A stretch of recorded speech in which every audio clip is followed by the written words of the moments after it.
好，今天我们要为各位介绍，这个是爱马仕品牌里面算是非常经典的一款香水哦。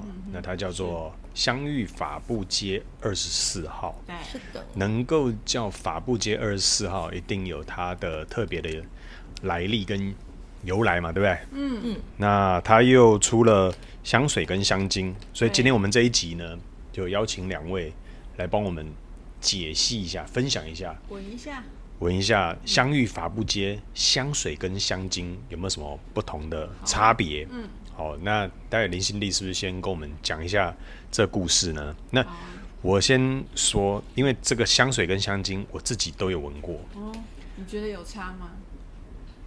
我印象中有差一点点，有一些不太一样，那但是并没有差到很多。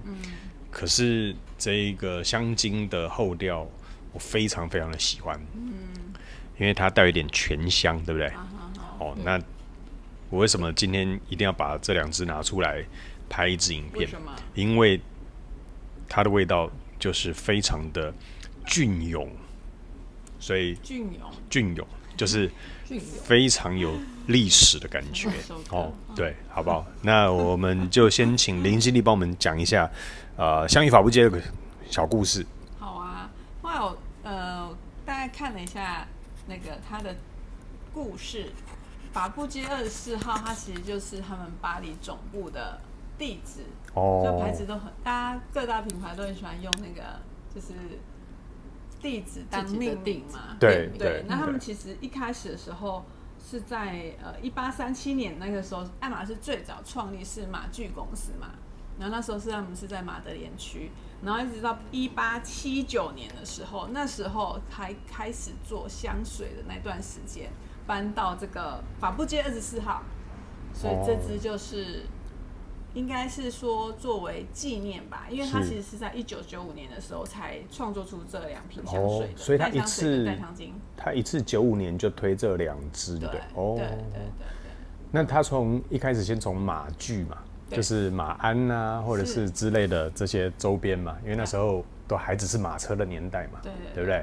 那，后来他隔了40年之后，他开始转型做，对，差不多就是在1879年的时候，他们搬到这个法布街24号，但是它香水实际上什么时候开始做这部分，我就比较没有去真正看它的那个年份。你刚刚不是有说它1879？对，1879搬到这个地址。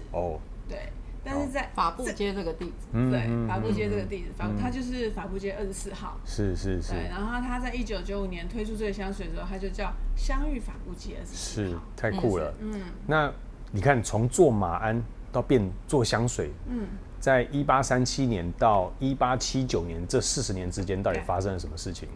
我觉得它中间应该都有参与类似香水的东西，因为他们做的以前的马鞍是用真皮的，然后他给贵族做的时候不可能什么味道都没有，就真皮直接给他会很臭，是，所以他们应该本来就有用在做类似的东西去掩盖那个马鞍上的臭味，有道理，对，所以慢慢才衍生出他们做香水。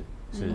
那我以最近我在读历史的解读，就是人家问那个问贾伯斯说，贾伯斯，你觉得这个人类下一步需要什么？他就举了一个例子，他说当年呢，那个福特汽车的创办人亨利福特，他说，如果你问当时候在1837年的时候，你问他说你要什么样的交通工具，他会说我要跑更快的马车，我要一台跑更快的马车。对。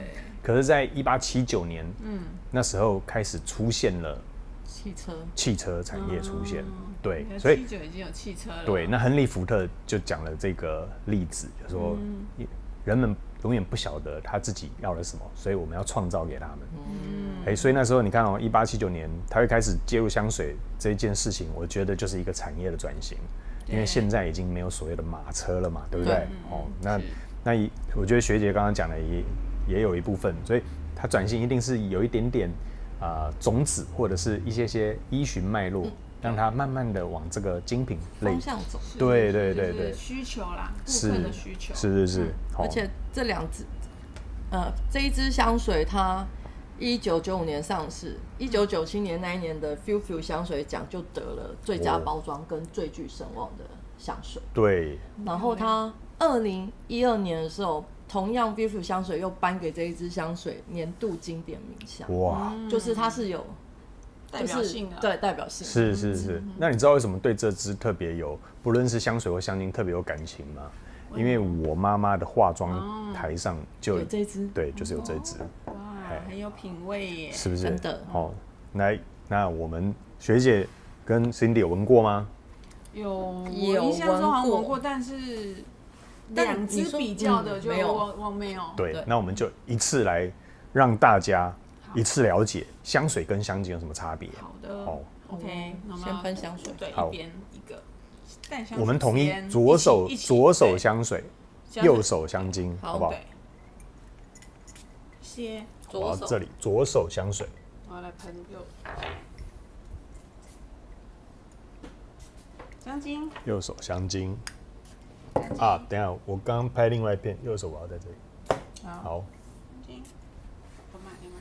有。左手香水，右手香精。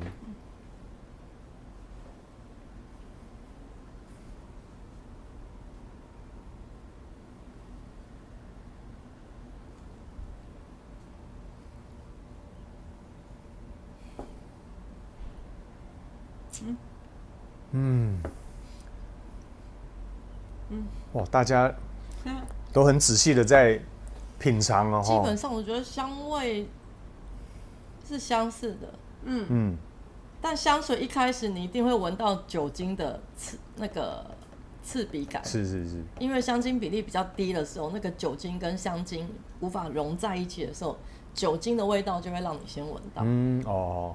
那香精就不会，香精就一开始就是让你闻到香味。哦，是这样子。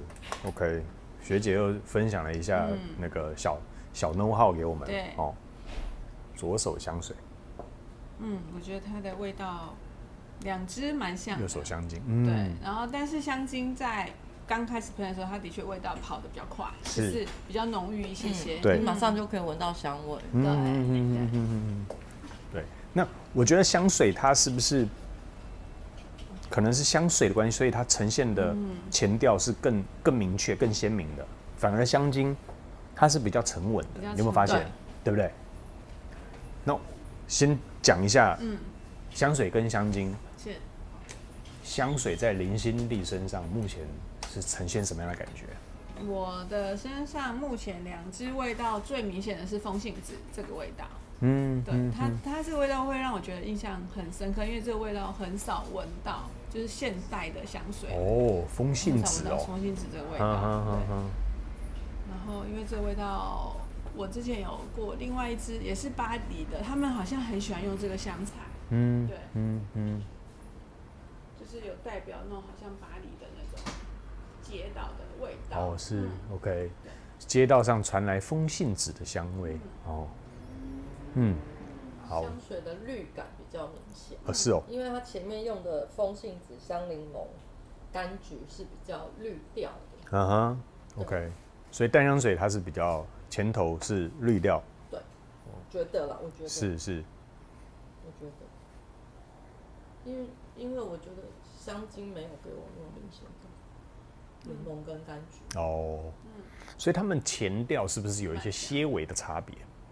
我觉得淡香精它的前面就闻得到它基调的那个后面的那种就是比较沉稳的木质香的味道就比较明显。OK， 淡香水这一块就还好。就还是比较重在花香这一块。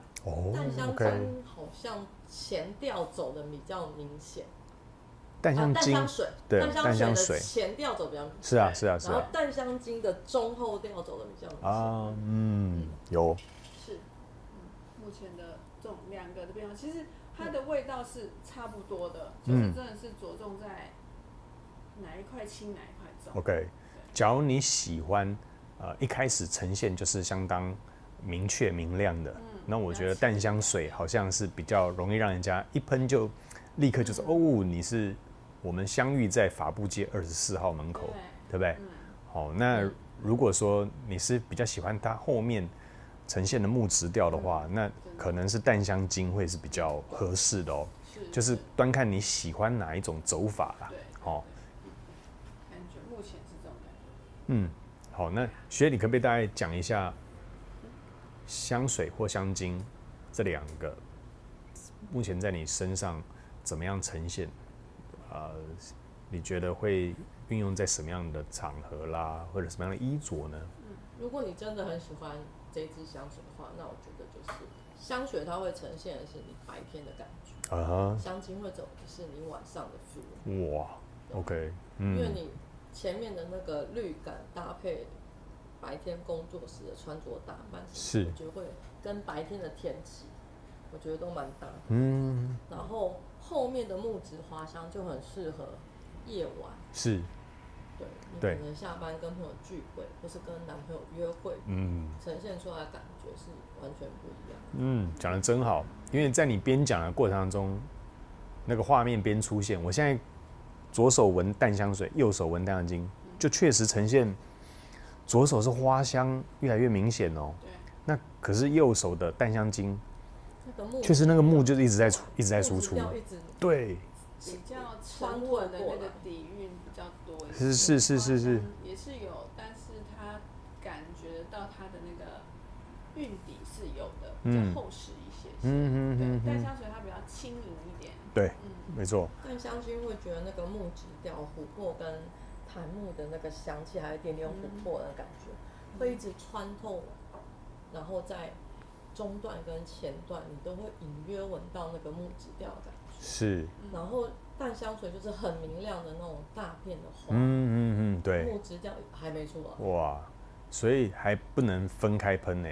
学姐说要早上喷淡香水，晚上喷淡香精。对啊，你果然是销售高手哈，一次两次都要带这样。好，来，林心理，现在在你身上怎么呈现？就是也是差不多的那个风貌，是，一个是比较轻盈的，一个是比较就是沉稳，我觉得成熟一点点。对，那如果说除了白天晚上这块，也应该被学姐讲走了。是，我觉得它也很适合，就是你想要比较明快、那种轻盈的感觉的时候，你就是喷淡香水。OK， 节奏轻快的时候，你可以喷淡香水版。那你想要展现比较有，我觉得在成为带一些女人魅力的时候，可以用淡香精。对，讲得真好。OK， 那你觉得运用在什么样的场合呢？你会怎么用？场合上或者衣着上，我觉得这支蛮女人的，就是很适合穿洋装的时候对，去喷它。是，对，我觉得更适合这支给人的感觉。对，我觉得这一支其实是非常的怎么讲，非常淑女的味道。对，你一闻到这个香味，你就会想要回头多看它一点，就是非常深邃而且又有魅力的一个女生，而且是带着知性美的哦。好，那为什么这一支广受30上下的女生非常喜欢？因为它带了一点成熟的美感。那有时候小朋友就是甜蜜蜜的，就不是这一个挂的。对，OK， 所以我觉得这个是大概轻熟女会开始慢慢喜欢这个味道。对。那不要说女生喜欢，我觉得男生闻到女生身上这个味道，我都会想要多回头多看一点。对，淡香水、淡香精，非常好。好，那因为这里面是不是有全香？在香调里面是不是有这个香材？我是没有写。对。可是因为它的走法会让你觉得有点类似那个氛围。是。对。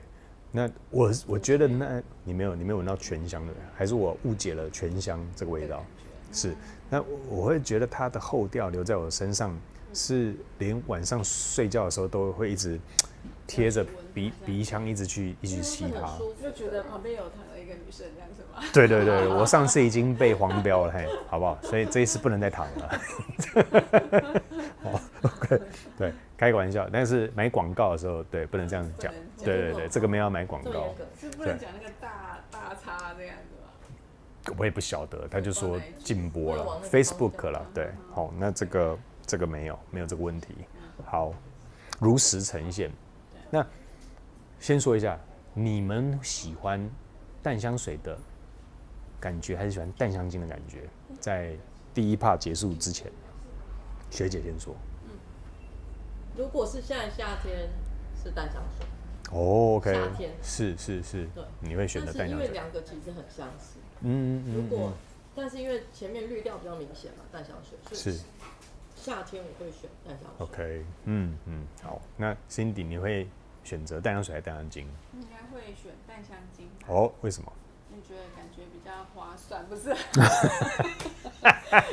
比较持久。没有啊，夏天当然是淡香水，那个冬天就要淡香精。淡香精。哦，对。其实它，因为一开始可能它的那个调性不太一样。那如果是夏天不是很热的时候，也不会选淡香水，其实也不会，没有，还是会选柑橘类的。但如果说是我喷这支的场合，应该只会在夏天的晚上。OK。对，所以我觉得既然是晚上的话，应该会待在冷气房里面。是。所以我会选这样。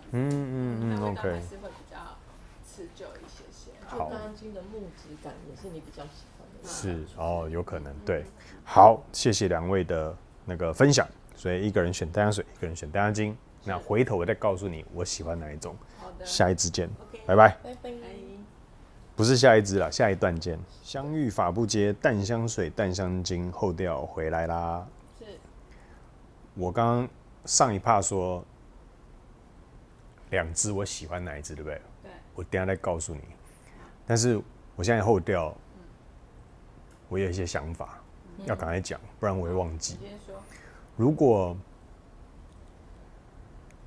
你想要让人家对你一整天，包含到最后结束之前，整个饭局啦，或者是宴会啦，或者是出去了，都印象深刻的话，那我觉得你一定要用淡香精。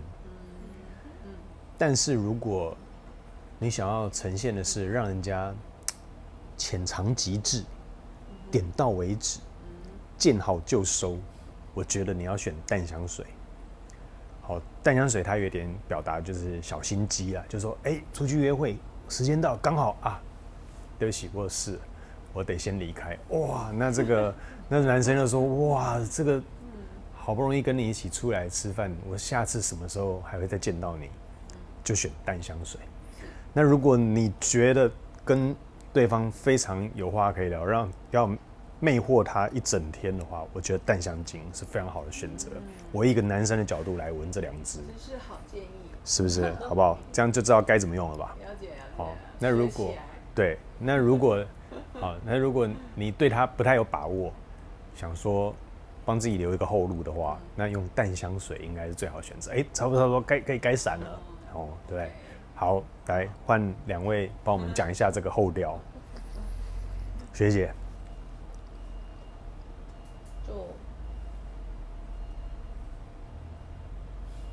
我觉得就是一个年轻的女孩跟一个有一定自信跟成熟度的女孩。哦，对，这样后面的说感觉也对，是这样。是，因为其实走到后段，你真的会发现，那个香精就是越闻味道越明显，然后越耐闻。对。然后香水就是前面的那个绿感的花香没有之后，那个木质调就会变成是隐约存在。是，对，学姐讲的非常的具象。对，所以就是你如果要香味可以走一整天，当然就一定是香脂。OK。那如果你只是你比较喜欢，因为有的人用香水是这样，我喜欢我上班的时候喷一个香水，下班我要跟朋友聚会，或是我要做其他事情，所以我喜欢喷另外一个香水。那如果是这样的话，你就可以选香水。对，淡香水。对，淡香水。可以去补喷别的味道。对，就可以晚上就可以换别的香味。是，这建议也挺好呢果然是专家来的。好，来，那林心丽呢？这个淡香水跟淡香精，对，后调是什么样的感觉？我觉得其实大家闻起来差不多就是其实以味道来讲，就是不要这么靠近这么仔细去闻它，我觉得两个味道其实是一样的，没错。那淡香水的话，就是它的确就是后来会觉得它是隐隐约约的。对，如果你可能想要让人家靠近你闻才闻得到，你是用这一支。淡香水。这一支就是我觉得它扩香稍微再一些，是，对，再明显一些，所以你就可以用淡香精。对 ，OK，这样子。是。而且这一支的淡香精的味道，它的花香又是再更延续多一些。对，淡香水就是到后面它的花香就变得比较微弱了，是，比较少了。就是这样子的感觉。对，反而一开始我们在讲淡香精，是它的木质调比较快呈现出来嘛，对不对？那淡香水反而是花香比较快呈现。可是我跟你讲很妙，现在淡香水走到后调，反而木质调才开始飘散出来哦。花香已经就不见了，对，比较快跑没了。对，很奇怪。那淡香精呢？右手的淡香精反而一开始是木质调先出来，对不对？但是后来却是花香调都出来了，对，而且它的花香我闻到是晚香玉，跟可能是桂花或夜来香之类的哦，就开始不断的出现。因为香精的比例放比较多的时候，它就可以用后段的香味去 hold 住那个中段的花香。哦，那因为香水的香精比比较没有那么高的时候，它挥发会比较快，是，所以那个花香就会很快的不见，就没有办法像对，就不会像那个香精被留在你身上。是 ，OK， 哇，这解说的太棒了。好，那又到了我们给他一个大评比的时间点了，所以我们的候选人有2位哦，好不好？那我们先从一样淡香水先，然后再淡香精。好，来，我们先这个淡香水开始。应该是定调在哪一个香调？我们先花香，对啊，花香非常明确花香调，是好。来，那林心娣淡香水花香调0到10分，你给他几分？8.5。然后这个要一起讲吗？一起讲。9分。9分，好，为什么这样子给？觉得这味道，以鲜味道来讲，我觉得都蛮好闻的。这个香味，而且它也是就是不会让你一闻就闻到说，它是什么花香，它也是属于综合型的。然后你喜不喜欢它这样子调和出来的花香带给你的感觉？是。对，那我觉得它这个花香感觉就是一个，像走在那种很时髦的街上，然后会闻到的这种城市的氛围，这样子的，我觉得是一个很时髦的味道。OK，时髦城市的。对，然后因为淡香水，我觉得它留香稍微浅一些，然后它又比较轻盈一些。那我觉得给它8.5。那相对来讲，我更喜欢淡香精一些。是。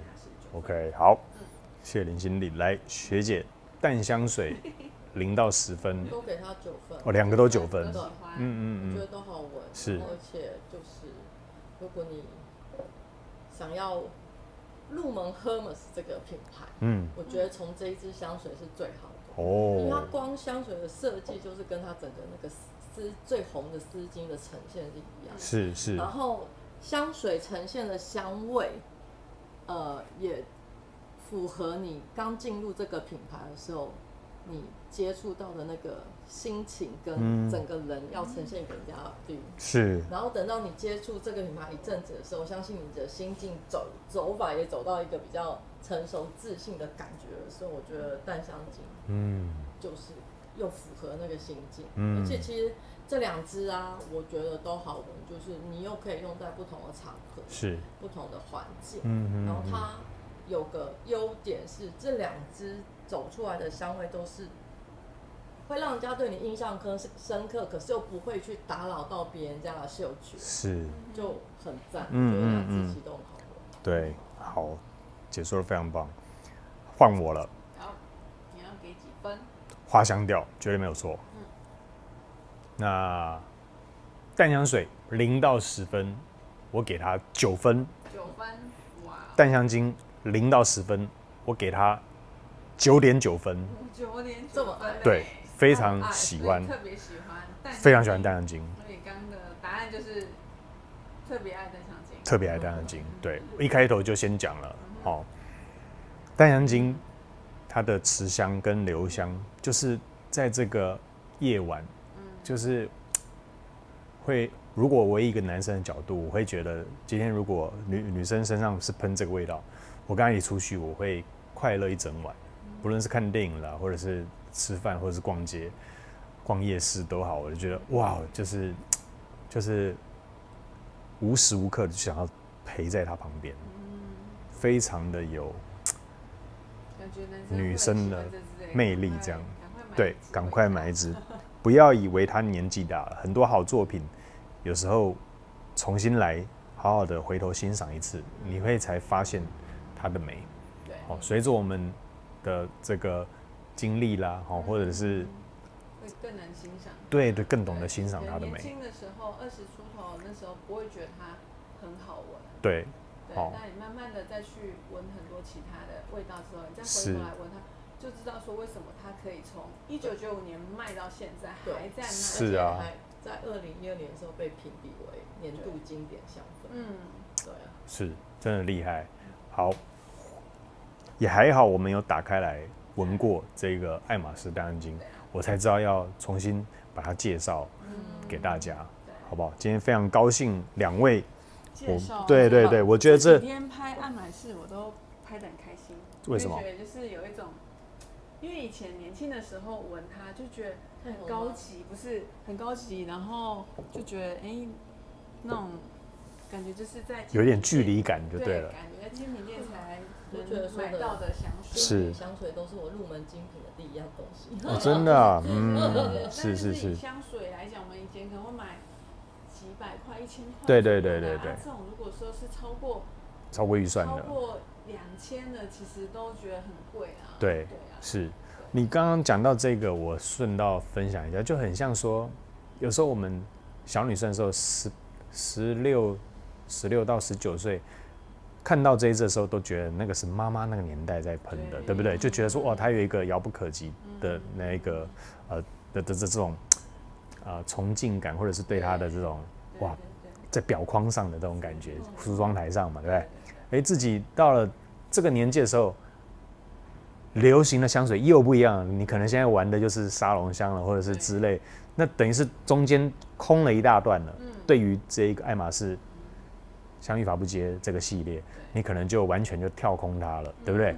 可是当你玩了一阵子沙龙香之后，再回头来好好品味什么叫做经典隽永，你就会发现，又被补回来了。对，就像以前我也觉得 No.5，对，但是到一个年纪之后呢，就可以欣赏它为什么会卖的那么好。是事情像。对，是，就好像我们都不了解，妈妈那个年代为什么会做这个决定，直到了我们到了这个年纪的时候，都已经到了别人的妈妈的年纪的时候，就回头在想说啊，原来是这个样子，好不好？对，所以希望我们今天这个介绍之后。你曾经有跳过这一段，跟我们一样，有可能直接把它跳空过去的时候，记得回来把它补一下，你会知道香芋法布街真的非常的美。OK， 谢谢两位。那待会是不是直接帮我们30秒影片，好不好 ？OK， 再见，拜拜。记得订阅按赞哦。